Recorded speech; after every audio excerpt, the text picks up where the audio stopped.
Good morning, everyone. Hi, I'm Paridhi. Before I begin, I would just like to check if I'm audible to everyone. Hi, Paridhi. Hi, Yes, we can Kim. hear you. Perfect. So thank you. Hi, Kim. I'll just start with the introduction and Could you we enable my video? uh, Yes, you've done that. All right, thank you. perfect.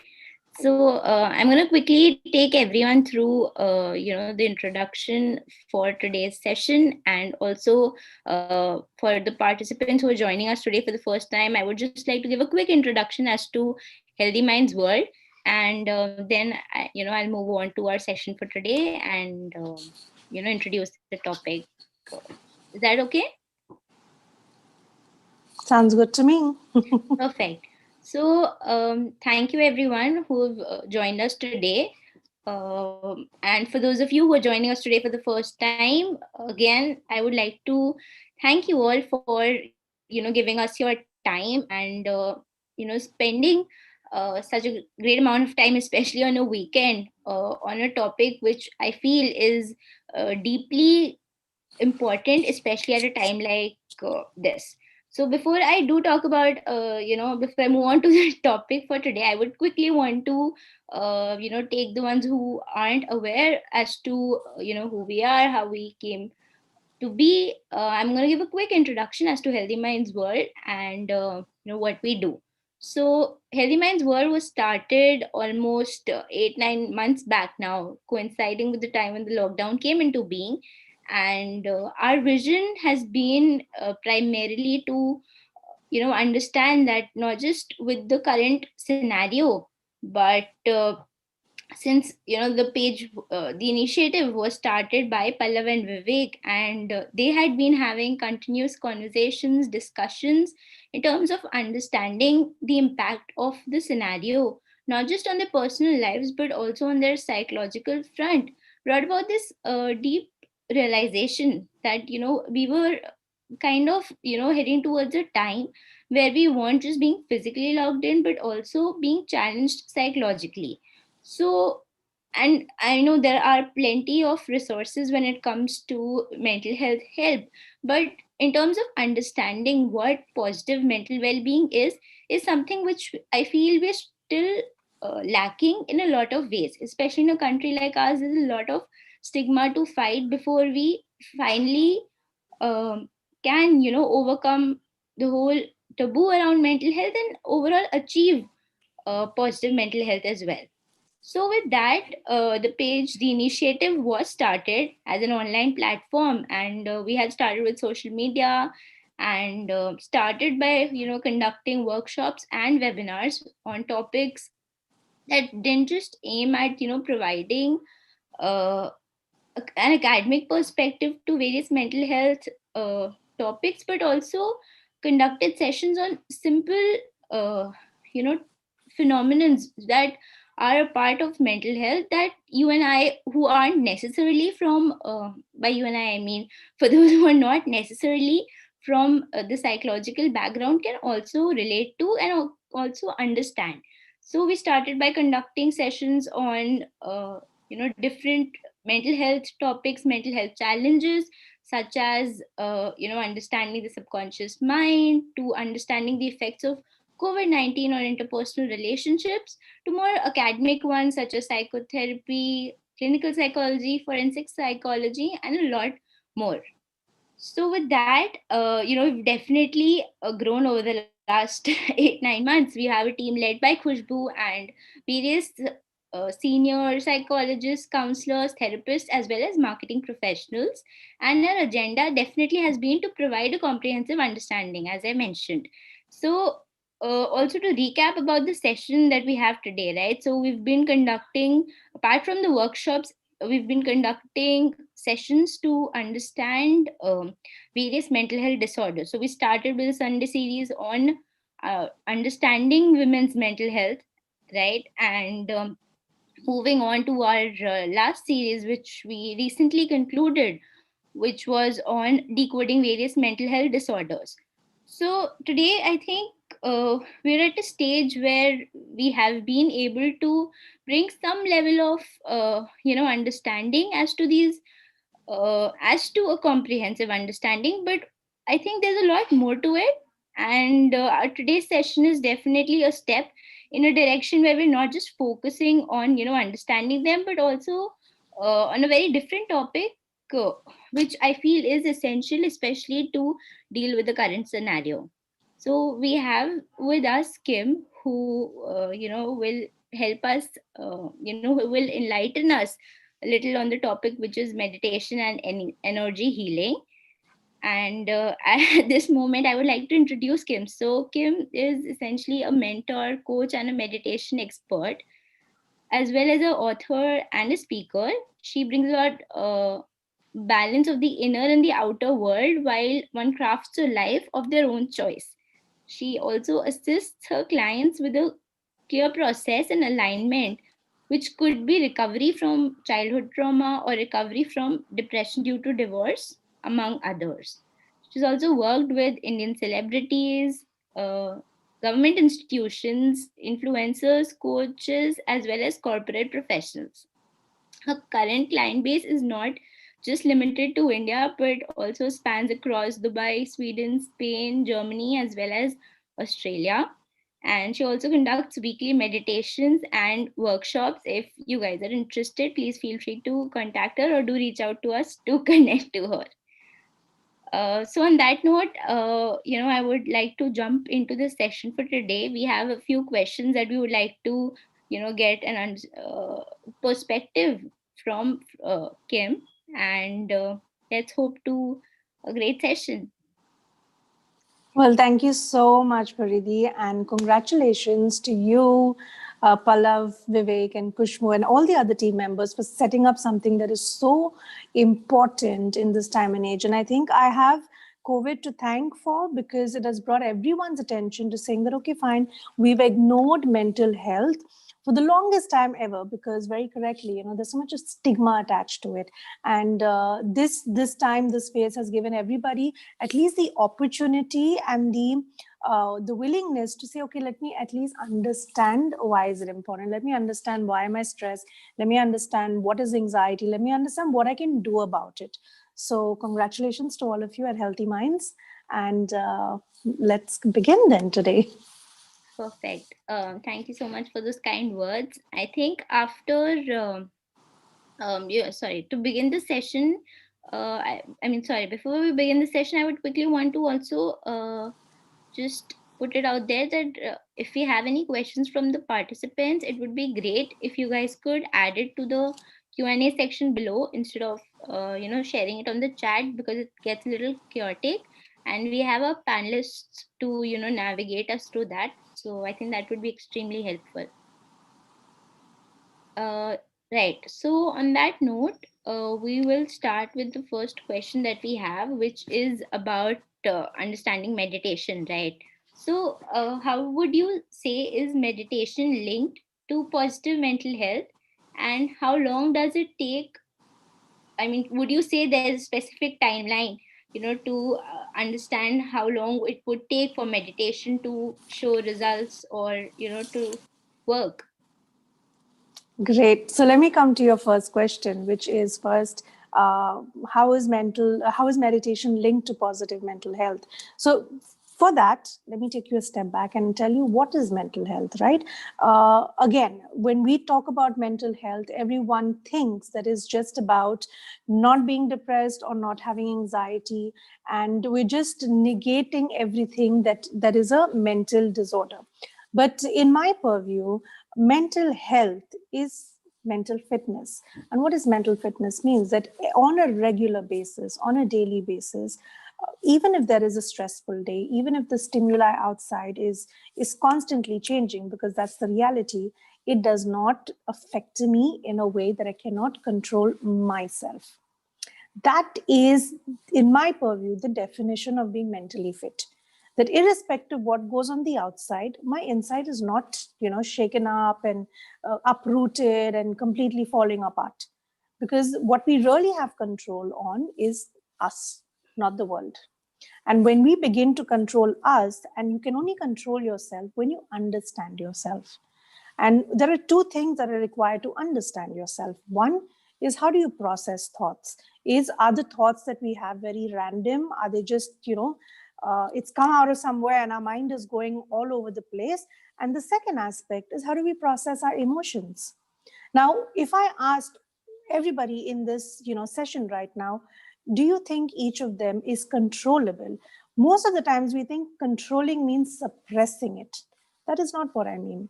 Controlling something means that it comes in as a stimuli, either as an external stimuli or through a memory. You sit with this, you process it, and then you say, okay, fine, I want this as part of my life, or I want to discard this. I'm not interested in this thought any longer. So that process of organizing your thoughts and processing your emotions leads to mental fitness on a daily basis. It's the same thing when we look at physical fitness. What do we say? It's about a lifestyle. That do we eat right? Do we walk enough? Do we sleep right? Do we drink enough of water? Similarly, mental health is not necessarily just about depression or anxiety. Yes, those are effects of, emotions being suppressed, thoughts not being organized, not being, again, processed enough, that it leads to those stages. But when we sit every day and we train ourselves, because we don't learn this in school, we train ourselves to sit with our thoughts, create a process that, okay, fine, when something comes, I am going to do 1, 2, 3 with my mind. I'm going to do 1, 2, 3 with my thoughts. I'm going to take some, I'm going to discard some, I'm going to keep something at the side to process or learn at a later time. Similarly, when I feel something about a person, about an incident, about what's happening in the world, why do I feel? To have those set of questions, tools, and techniques to process. So that is one, what mental fitness means, what a person with a good mental health will have. Now, where does meditation come into this? Meditation, Paridhi, is one of the most beautiful and easy tools to get over here. Why? Because meditation is that tool that aligns your mind, your brain, your heart, and your intuition and your gut. So when somebody says, should I think with my mind or my brain, or should I think with my heart, or I feel something, but logically it feels like this, that duality does not exist when you begin to meditate. Because when we meditate, now let's go a little bit into the mind studies and the neuroscience of it. When we meditate, so generally we have brain waves that have they're measured in megahertz, right? When you're in an active conversation, your mind is functioning at beta. When we're in beta, there's only one segment of the brain hemisphere that is active, which is to do with logic, problem solving, all the activities, the doing part of it. When we drop that level, that brain hertz, to alpha, that's where magic begins to start happening. What does that mean? Because in alpha, we're connecting the logical, we're connecting the creativity part of the mind. So that is where we're connecting brain, heart, and intuition. So in that state of functioning in the mind wave, we begin to start feeling, yes, I can control things. Yes, I have answers to things that are not very obvious. I'll give you an example. When are we in alpha? When you're just waking up in the morning, or if you go for a long drive, which I know a lot of us are not doing now, but you're in that semi-awake state, you're in that semi-sleepy state. So you can still see your dream, but you know that, acha, someone is talking to me over here, someone is walking around. That is alpha, but that is an untrained alpha. So when we say, you can manifest your life by visualization, that is the state we want to come to. But we don't want to come to it just by chance. You want to prepare. So when we meditate, again, we are aligning ourselves on so many different layers of our body: the physical body, the mental body, the emotional body, and the energy body. And that is why we get answers better. We get clarity on the way things happen, whether it's emotional or it's a mental situation, or it's just basic logic that's happening outside. All of that happens in the state of meditation. Your second question was, how long does it take for meditation to feel it? If I asked everybody right now, close your eyes and take 5 deep breaths. Those 5 deep breaths will drop you into alpha right now. And that is as simple as 5 seconds to bring you to feel, oh, I feel different. Right. Meditation can be so small and can be 3 hours, but the effect is almost instantaneously.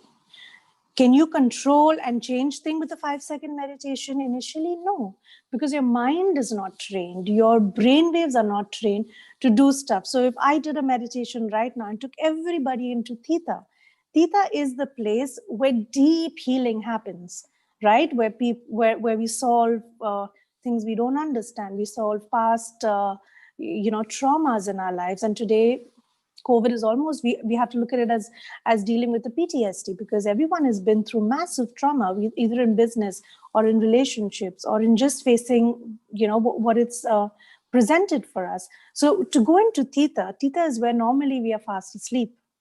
So if someone has trained and practiced meditation, they can go into theta, do the healing and come out, but you're still aware. But if you're not aware and you've not practiced, you'll go into theta, the work will happen, but you'll also fall off to sleep. So that is where having a daily practice is where you start making magic in your life on a daily basis. Right. I think that's a wonderful response, especially for those, I think, especially at starter stage, usually have this query that, what kind of timeline can they look at?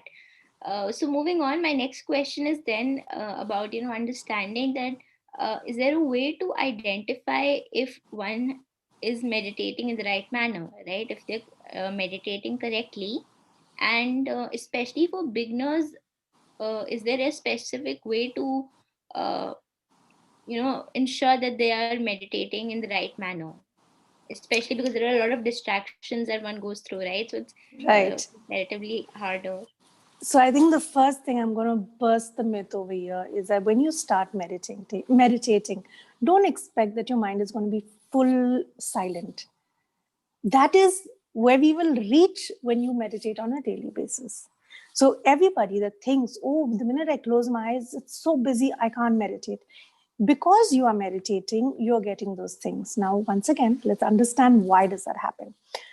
We have different layers of consciousness. You have your conscious mind, which is right now, which is aware, it's listening, it's paying attention, problem solving, having a conversation. It's understanding, okay, I'm on the road, or I'm in the house. It has all that awareness.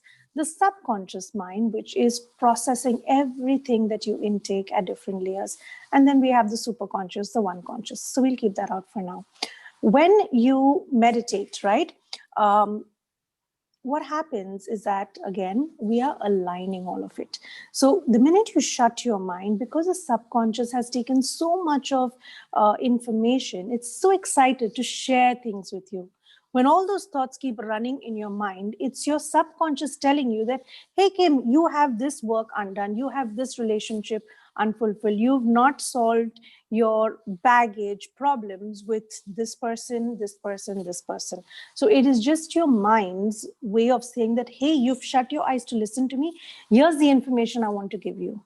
So seeing thoughts, having a busy, your thoughts going running in your mind is an indication that, yes, you are meditating, because your subconscious is now talking back to you. Then slowly we go into the state and say, okay, fine, can you move to the side? I'll come back to you. Right now, I want to do something much more silent. For any beginner, my first suggestion of meditation is start with guided meditations. Why? Because our mind is not yet trained to do the silent meditation. The silent ones are beautiful, but because we're not trained to keep the mind quiet, when you do a guided meditation, your mind has been told, okay, close your eyes, take a deep breath, see the beach, see the mountain. So then there is a little bit of, it's like a child. You're not telling the child, go and sit in the corner. We're telling the child, go sit in the corner, take your paints, draw a horse, draw a house, draw a cat. So because we're giving the instructions, the mind gets involved. And even guided meditations, dynamic meditations, visualizations are an entire segment of meditation that is so powerful in itself. So for any beginner, One, if you see thoughts, don't be worried. Don't say, oh, I'm not meditating. Yes, you are. Your subconscious mind is saying that, hello there, listen to everything that I'm saying. And maybe you take those 3 minutes and say, okay, let me listen to what my mind is saying, because those are the things I need to finish or I need to heal. Two things that come up: what I need to heal and what I need to finish. And sometimes it's just a memory of things that you really, really love. So then you're aware that, oh, this is what my body is going through, this is what my mind is kind of simmering on. Right. That's, I think, a really helpful way to understand how, to start off. My next question is uh, sort of a continuation to a point you were just making. And I know you did mention it, but are there any ways to, overcome the restlessness or that, discomfort one goes through, especially, I think, for beginners, where you're not able to focus? And I think even a couple of minutes into meditating, when you're not able to, achieve that uh, expected space, there tends to be this sort of impatience that, it's not working out, and, will it even work out if I continue? So what would your suggestion be there? So I think the first thing is, whenever we set out to do anything, but really the success rate of doing something is very dependent, massively dependent on how long we do it. Repetitions, how often we do it, right? Today you and I can go to the gym and work out the full day, but we will not get the results versus a person who did half an hour for 30 days. So it simply means that we need to allow ourselves that, okay, if I'm starting today, I'm not going to go from 0 to 100 in one day. We need to give ourselves that allowance that if I am a newbie, if I'm a beginner, I am going to allow myself to get into this practice for the next 30 days to decide whether I'm good at it or not. Because the biggest drawback is we all think we're kind of sometimes very harsh on ourselves, or we're sometimes very unclear with what we want. We want everything instantly. Yes, you can get an instant reaction, but then you should sit with a therapist. You should sit with a healer who will say that, okay, fine, I will walk you through it because I have X number of years of experience and I will get you the answers literally in a snap of a second. But if I want to learn the practice, and that's the right way to go, you allow yourself that, okay, 30 days is the minimum that I'm going to give myself a chance. I'm going to take that time. I'm going to practice. I'll be distracted. I'll probably get cramps. All of us don't have to sit in Padmasana. Sit on the chair. First thing, sit. Don't lie down because we don't have the ability to control our brain waves. So at least sit. So then, because we're sitting, to just drip into a sleep, to just go into a sleeping state, it might be a little slower. We won't just fall asleep so quickly, but at least sit. Start with that. The second step I would say for a beginner is first just start doing basic stuff. Do deep breathing in a day. Simple things that as I wake up, I'll take conscious 10 breaths. In the afternoon, post my lunch, when I'm sitting to, take a break or have a cup of tea or whatever, I'll do another deep conscious 10 breaths. In the night before I sleep, I'll do another deep conscious 10 breaths. That's very easy to achieve. The minute we achieve it, we get more reinforced to do the same thing. Then the next we say, ki, chalo, now I've started doing 10 breaths. It's a habit. It's part of who I am. Now let's go ahead and in those 10 breaths, let's put intentions. Let's say, okay, I'm breathing in abundance. I'm breathing out stress. I'm breathing in opportunities. I'm breathing out fear. So put those intentions. Then when that becomes a practice, move on to the next layer. Saying that, Abhi, I can do these 10 breaths with consciousness and I'm feeling good. What else can I add to my daily schedule? Why is it so important to allow that one step, Paridhi, is simply because whatever we are, whatever we achieve, is a direct connection of the habits that we have. And our first thing on the list is to make it a habit first. To make it a habit, again, let's think our mind is like a baby. is like a small little baby because it's untrained. What do we do with children? For the first week, we will show them, Ki chalo, come, my child, get up, go and brush your teeth, go and wash your face, come and say good morning to the family, etc., etc. We do that 3-4 days together. Then the next day, we will check, is the child doing it?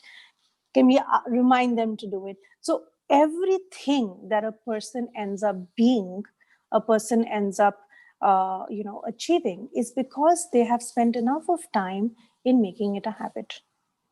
So our first purpose for anybody listening, any beginner, anyone who wants to start, not just meditation, anything in life, is focus, not keep your eye on the goal, but on your daily step list, make a habit segment. And to make a habit, you don't have to push yourself into a discomfort. Today I will sit for 1 hour, even though I can't sit straight. I have a back pain, I get cramps. Don't push yourself, because your brain is structured in a way that anything that feels as a threat is going to tell you, don't do this, don't do this, don't do this, don't do this. Temptations will come in, because our brains are structured to save us from anything that hurts us. Right.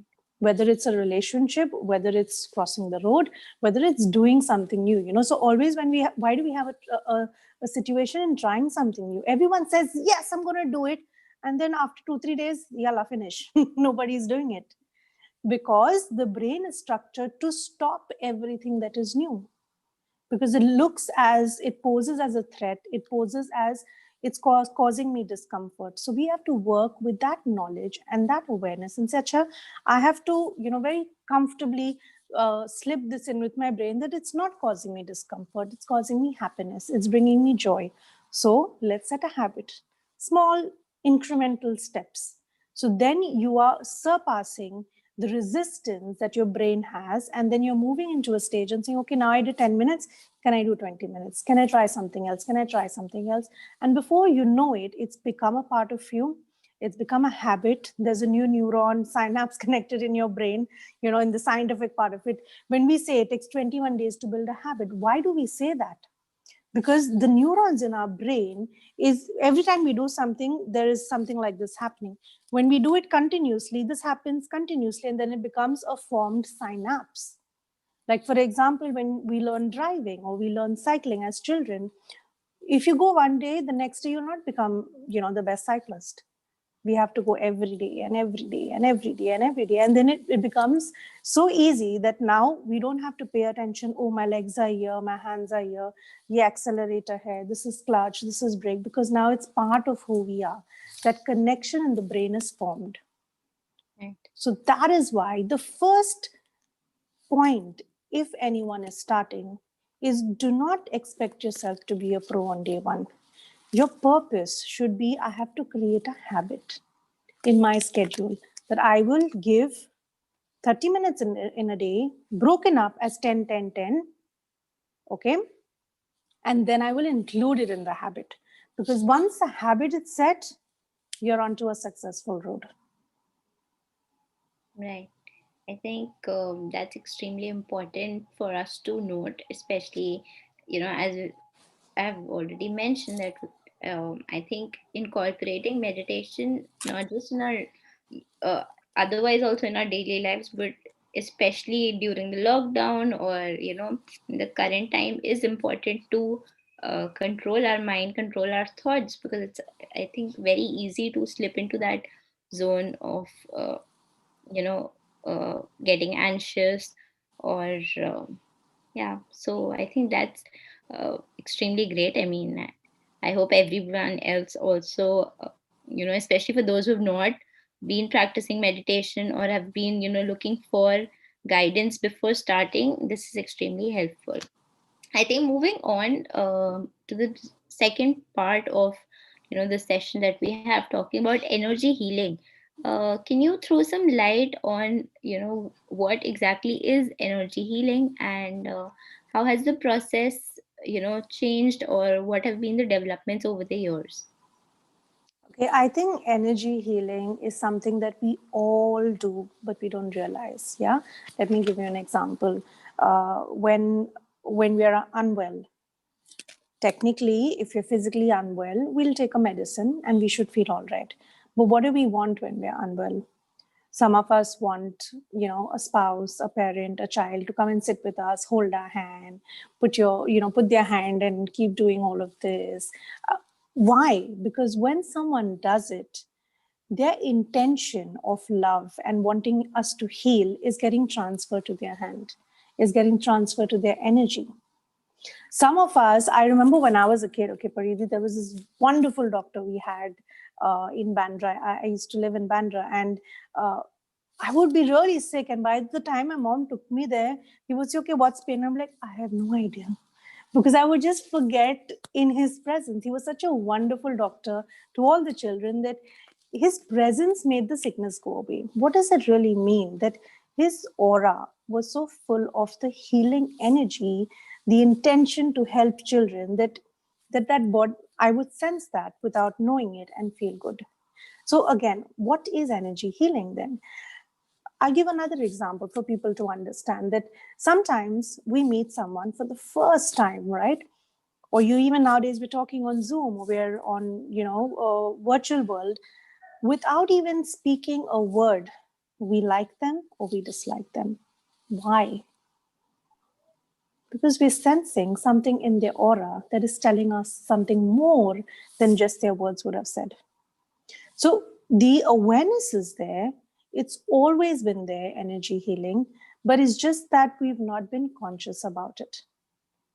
We've not been consciously trained. We've not sat down and said, hey, let me learn a little about this. Let me understand, why do I look at people and like them or dislike them? Or why do I feel, I'm sitting here and then my best friend thinks about me in US, and then I pick up the phone and say, hey, what's up? And she's like, hey, I'm just thinking about you. You live 100 years. What is that? Telepathy, right? What is telepathy? It is the same energy consciousness. So now if I have a physical body, we have more bodies. We have a mental body. What is a mental body? Everything that we're storing information that we've taken in from the world.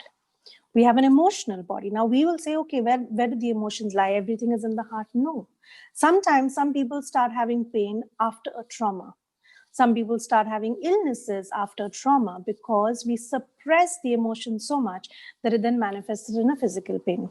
Now, before all of this happens, Pariti, what happens is that we first start sensing something off in the energy space, right? Everybody says when things go wrong, I had an intuition about it. Mujhe pata tha, there were the signs, but why didn't we listen? So in your energy space, which at this moment you can consider it as your aura, it's more than just aura, but let's focus on the aura right now. It has all that information from the world. So in energy healing, what we do is we work with the invisible, which is invisible to the naked eye, but you can actually see it. We work with that, saying that, okay, information is already in the aura space of my present, of my past, and of my immediate, very close future. So in an energy healing, if people have experience or they've heard of stories, they looked at pictures, somebody will just look at your picture and say, acha. I've done this with a lot of my friends. And I had a friend when I was coming last time, somewhere around August last year to India, and a friend was supposed to pick me up from the airport. And then he messaged and said, you know what, I'm in the hospital. I think I got kidney stone. I said, okay, give me permission. I just need to scan you. And I said, okay, I see a stone here, 1, 2, 3. Okay, I've healed it. Next morning, he was there to pick me up. So what does it mean? It's not magic, right? It's just simply saying that, okay, I can see somebody's body, and all of us can see that if we trained ourselves to see what is there, which is not visible. And that itself is so powerful, that each and every person, if we understood even the basics of energy healing, our lives and the lives of our immediate family is so much better.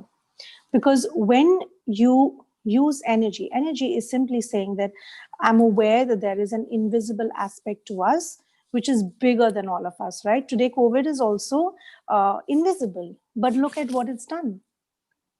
Yeah. Similarly, our energy itself is it's invisible to most people, but it can change the way we function. It can change the way we heal, change the way we interact, change the way we attract opportunities in our life. Because you're walking with a lot more awareness that, acha, in this is my space of aura, this is my bubble, this is where my energy lies. How do I take care of my energy? How do I keep myself high vibe? How do I avoid, so sometimes we always get into that space of feeling that I have no control, right? I have no control in the world because, or a friend is going through, a separation, anxiety, depression, and we're like, acha kya kare, we keep telling, go and have your medication. Yes, if they are on, fair enough, but when you have energy, you can actually send them healing. You can actually send them the healing that they require, which is invisible but will work way faster than any other medication can. Right. So that is, energy healing is a very big, massive topic, but that is the immediate benefit understanding of what energy healing can do. That I can sit here in Dubai and then have a, my parents are in India, my friends are in India, that from sitting here, you can actually send healing to people. From sitting here in energy healing, you are enabled to see things that you would otherwise probably see in an x-ray, you would not even see in an x-ray. Because you are allowing yourself to interact with the invisible aspect of yourself and the other person. And it's we can do another full segment on energy healing because, oh my God, Parivi, it is so beautiful, so beautiful. So if I can take another minute here, my intention for everybody who's listening and who'll watch the replay is one person in each family should know a little bit about energy healing. Why? Because when you do that, the awareness changes. I'll tell you another example of how to understand energy. Sometimes everything is fine at home, right? Some guests come over, some friends come over, and they go back. And there's so much that we talk or we release stresses. Everybody's talking, job scene, this scene, economy, blah, blah, blah. They go back home, but they have left something called residual energy. They have left their stress in our home, on our sofa, on our bed, on our chairs. So then when we go back and sit in there, we absorb all of it. And then suddenly we feel drained, we feel tired, we start fighting with the people in our home. And you wonder, but hua kya? Something so small, why is everyone yelling at one another? Because you have picked up on someone else's residual energy, someone else's stress. So when we have awareness that, okay, somebody came here and they released their stress, so they were going through so much in their lives that unconsciously, subconsciously, it's fallen in my home. How do I clear that? How can I clean that?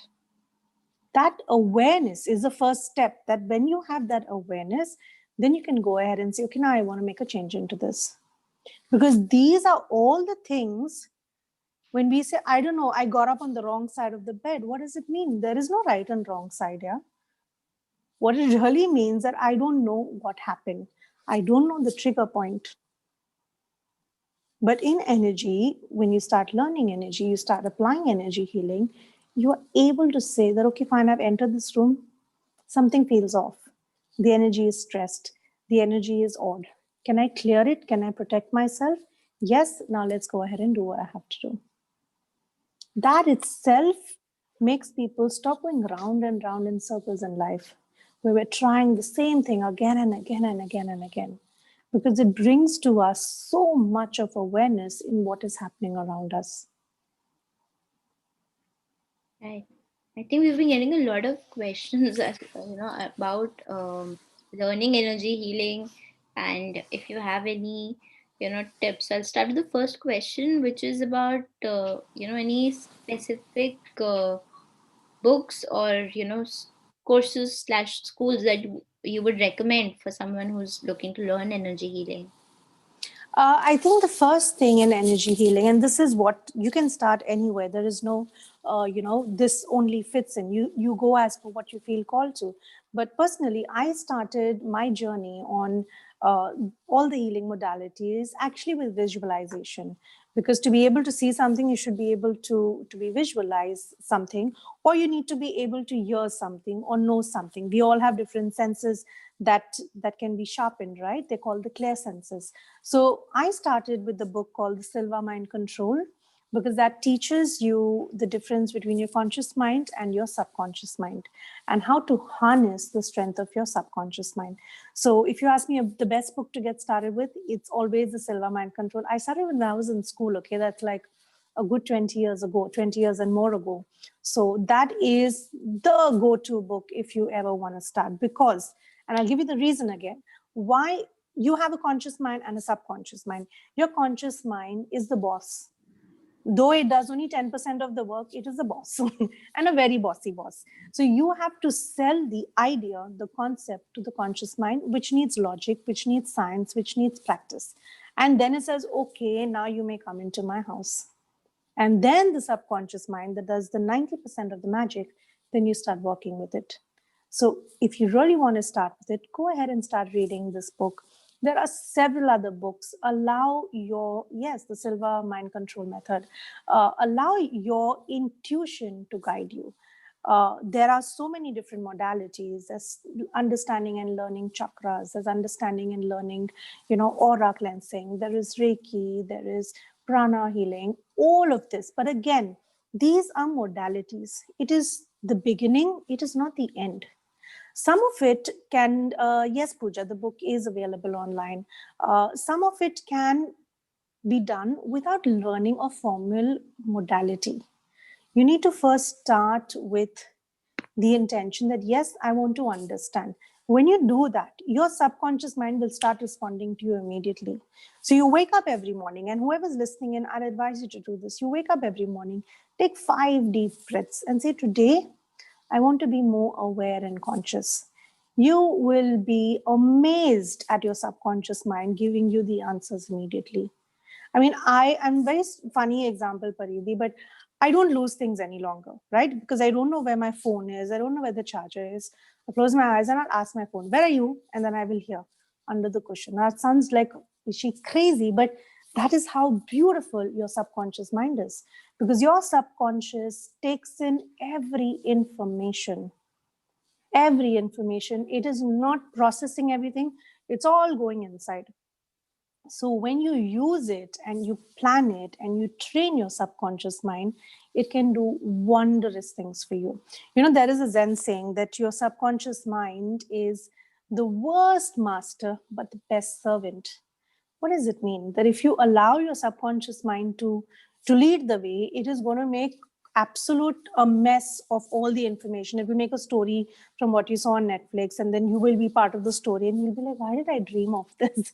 But if you train your subconscious mind to be the best servant, because you're giving it instructions, you go to sleep and say, okay, subconscious mind, now I want you while I sleep to resolve this problem for me, to show me results, to show me my next step, show me my next opportunity, show me the next big idea that I can do. Your subconscious mind will answer you 100%. I mean, when I used to nap in the middle, everyone would say, Kim, you're wasting so much. And I'm like, no, I'm meditating. I'm taking a nap to go and see new ideas. Because then you trained your mind, which I was napping actually, let's be honest. But that's where I developed the program saying that, okay, can we make the best out of a nap? And yes, that's how I created the program, because I remember telling my husband, no, I'm just, I'm meditating, I'm not sleeping. And I said, actually, let's just do that.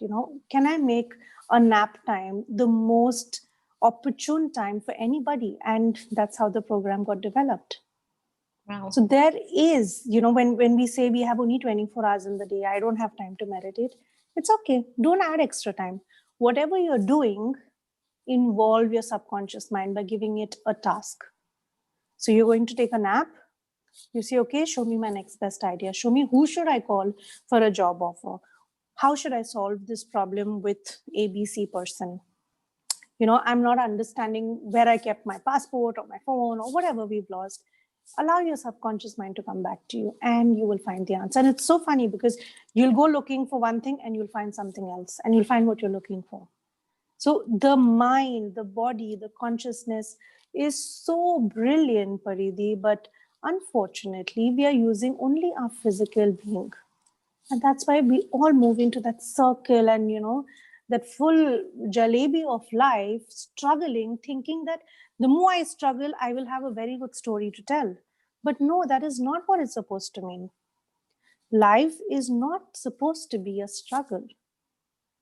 Life is supposed to be an experience of different emotions that lead us all to abundance. And to be able to go there, we need to have the ability to use all the gifts we have. We're just using our physical body. We have a mental body. We have an emotional body. We have about the energy body. So when we use all of that collectively, that is when we will go ahead to actually achieve things faster by doing smaller steps. And it's not about not working, it's about working in the right direction. It's like simply saying, I'll tell you, Pariti, come and break this wall. Go out to my balcony from here. So you will keep banging the wall. Kim, I cannot go out, I cannot go out. You're doing hard work. But the door is right over here. To be able to see that door, we need awareness, we need openness to say, okay, I have to go out from here. Is this the only option? When we're using only our physicality to achieve everything, we're looking at a wall and saying, I am working very hard. I don't know why am I not succeeding. But when we have awareness to say, okay, I have to go out. Can I go from here? Can I go from there?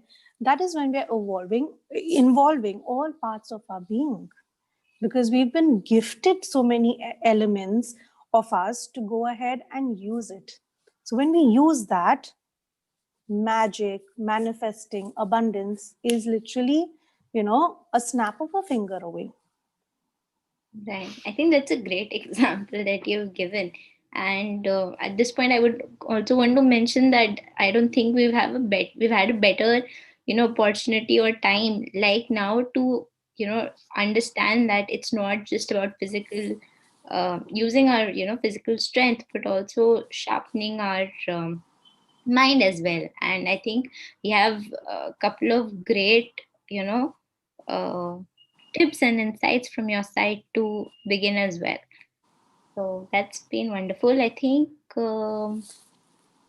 I would want to quickly take a couple of questions which have been Please. about, how can one ensure, so talking about, the examples that you shared about how sometimes people leave off that negative energy which we tend to observe, right? So are there ways to overcome or avoid such negative energy and rather pick up positive energy from others? Absolutely. A wonderful question. And I'm going to make this a little bit like a story, right? How do we protect ourselves from COVID today?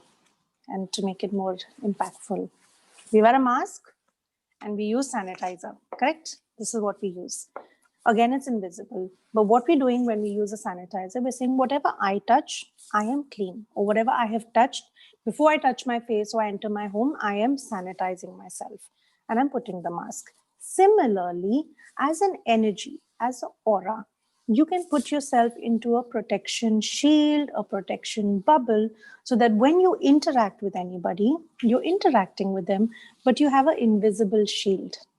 For everybody listening, if you go to my YouTube channel, I've hardly updated a few videos there, but there is a protection bubble. You can practice it immediately after this call. It's not more than 15 minutes. And I guarantee you, if you use only a protection bubble, you've already started healing yourself. You've already started you healing yourself. So yes, coming back to the protection shielding. When you start putting that shielding, today our mask is our shielding, the sanitizers are shielding. Similarly for your aura, your visual skills, or even if you're not somebody who can visualize, just knowing that you're doing the work will get it done.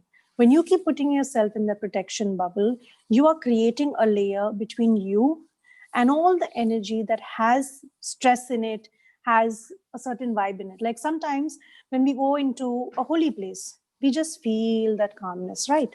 Because the energy of that place is of calmness and peace.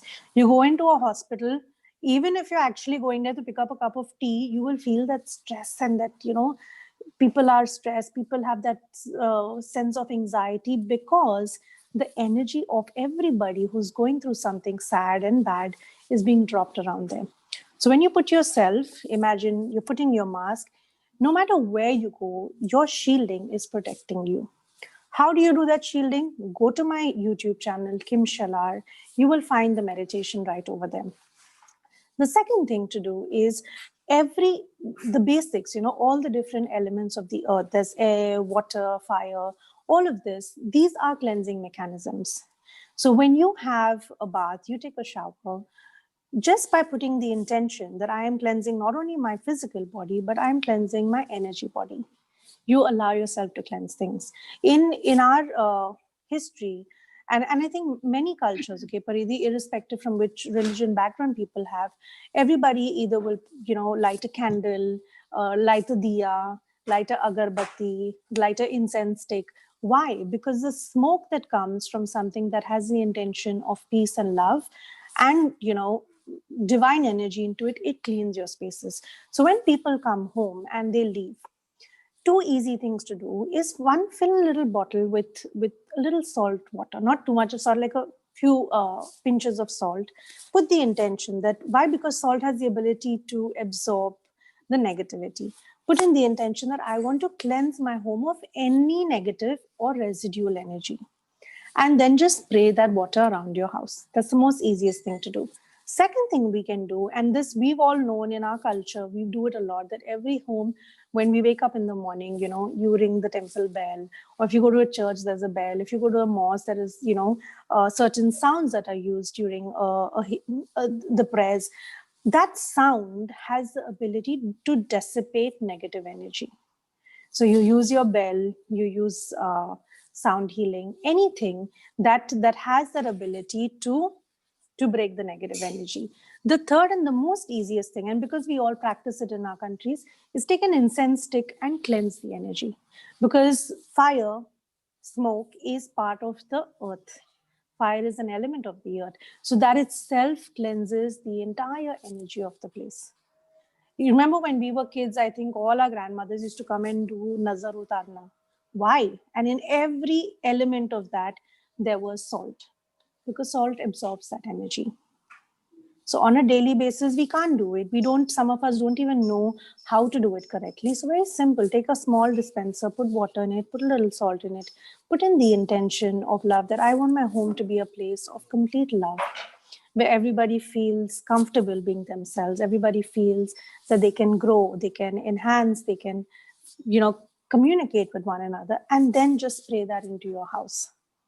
Because again, when the intention is there, you can just walk around spraying and be angry and be irritable. The work is not going to be done. That moment of being present in what you're doing is where the shift begins to happen. Got it. I think that's pretty easy to do, especially for those of them who had queries. And I think even as a usual practice, I think this is a great. Yes, absolutely. Because it brings in a new day every day, right? Because you're getting up and saying, okay, fine, what was of yesterday? Let's clear it today and start on a fresh note. And if we go back to old practices where people did this, these are all the reasons to it. This was all the logic and the science and the energy to it. It's just that over the years, it got transferred down to us without the wisdom. People said, mom did it, I'm doing, grandmother did it, I'm doing. Why? I don't know. Yeah. It's not I don't know, it's because it has an effect. So thankfully today, that consciousness is coming back to say that, okay, fine, we're doing it, but we're doing this with this intention because it works in a particular manner. And it works to make my family and myself happier, healthier, and protected. Because we all have to be at least able to protect ourselves. We shut our doors at night. We have good neighbors, we have a good country, everybody's helpful. Still, before sleeping, we lock the door, right? We all do charity, we all help people, but we still lock the door. We still keep our money in the bank. We still put our purse in our wallet, the wallet in the bag, or we still close the cupboards. It is because that's a basic thing that you should protect yourself, and that is each person's responsibility. So similarly, your energy, the first prerogative for you is, I want to protect it. Before I start manifesting and becoming a master manifester and abundance ana ye wo, before I win the $1 million lottery, can I learn how to protect my energy? First and foremost. And for everybody accessing here, on the YouTube channel, you already have a video that I have created over there to put your protection energy on. Practice it for 7 days till you reach a space that you don't need to do it. You close your eyes, your protective bubble, your shielding is on, and then you're good to go. Right.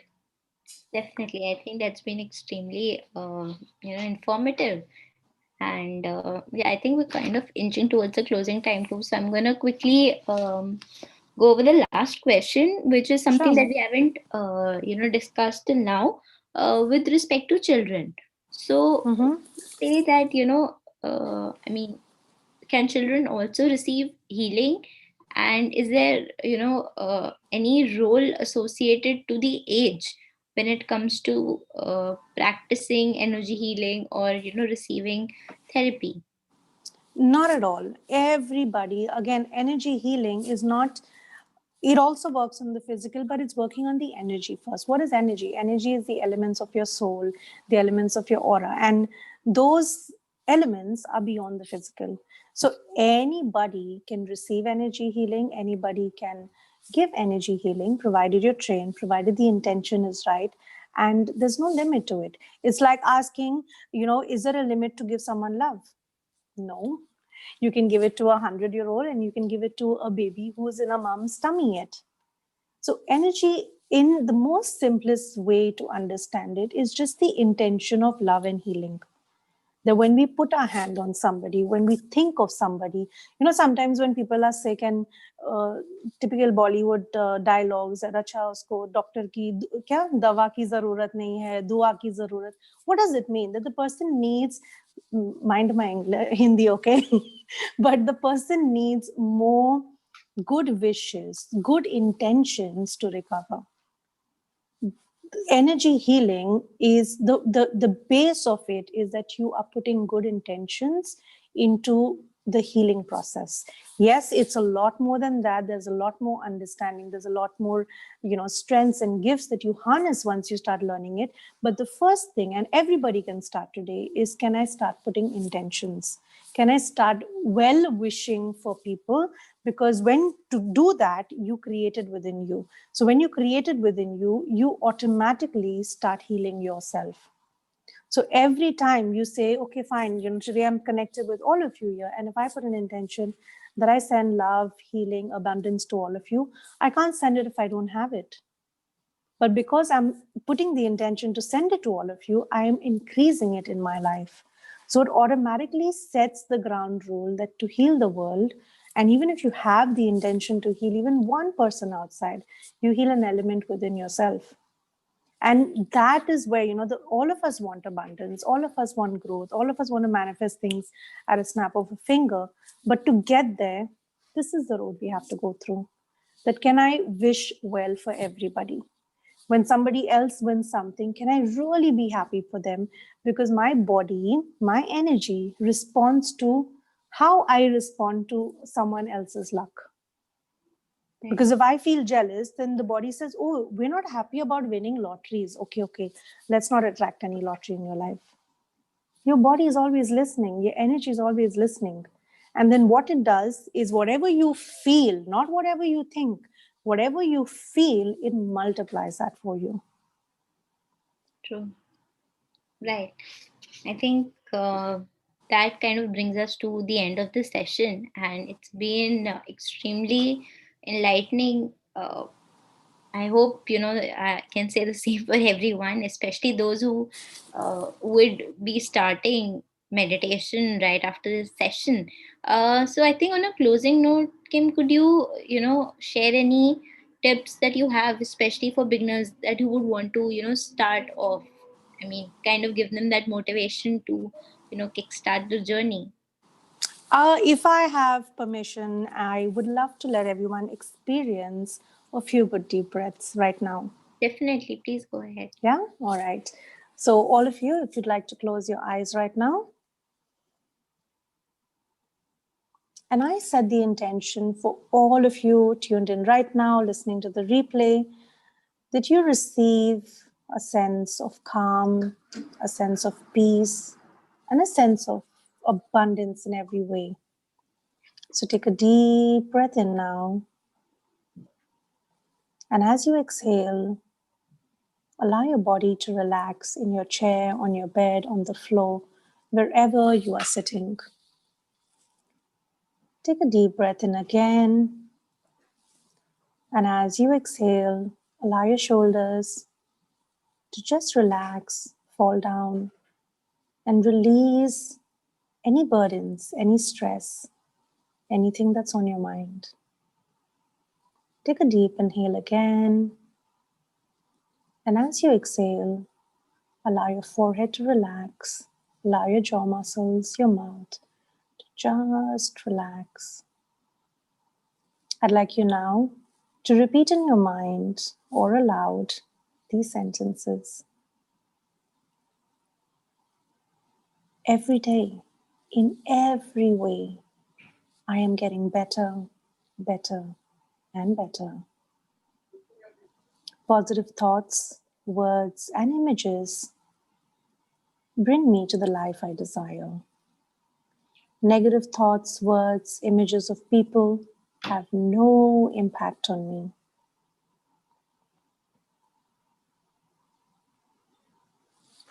I am walking in awareness and I'm guided to achieve the life that is for my highest and my best. Take a deep breath in now.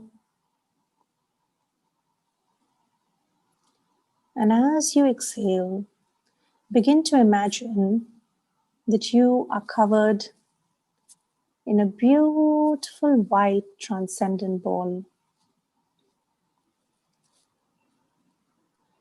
This ball, this bubble, this shielding is as big and large that if you opened your arms out, it would be bigger than that.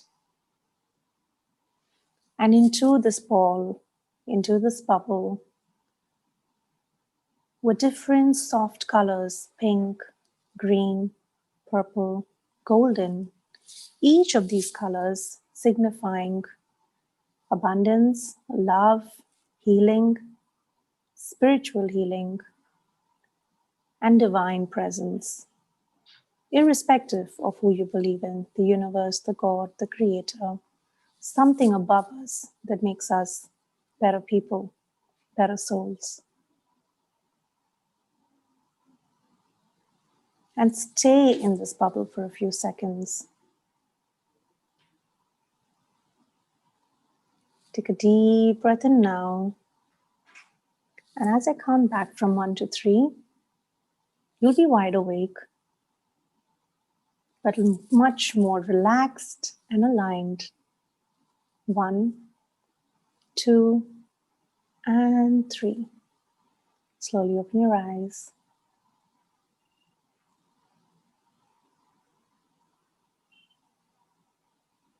I think that's been extremely refreshing. And it was not even 2 minutes. Really? Exactly. Wow. Did not feel like it. I hope everyone else also, did participate, because I feel extremely, fresh and yeah, quite relaxed as well. So I think we were done with the exercise, right? Yes, we are. Okay, perfect. So I think Anyone can access meditations. There's no problem. You can write to me. I'm sure they can write to you. You can connect them to my LinkedIn or anywhere. And there will be a lot more shorter meditations apart from the 15, 20-minute ones that I've uploaded on the YouTube. But if anyone needs to access, ask them to send me a message and I'll be really happy to help. definitely, definitely. As Kim has mentioned, I think we've also shared the links in the chat section. So anyway, you would like us to connect you, please do reach out. And yeah, you can use any of the platforms, social media, email ID, or WhatsApp, whatever you're convenient with. And we would be happy to, connect you to begin your journey to meditation and energy healing.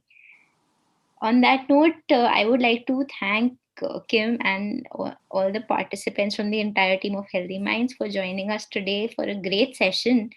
on meditation and energy healing, I definitely am going to go back with a lot of new information and also a renewed spirit to practice meditation as well. I hope all the participants feel the same as well.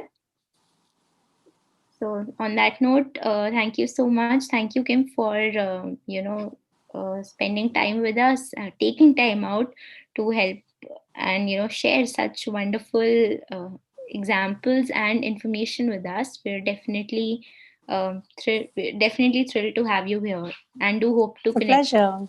soon.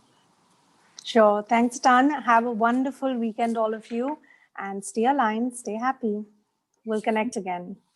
Definitely. Thank you so much, and have a nice weekend. Bye. Bye, everyone. Bye.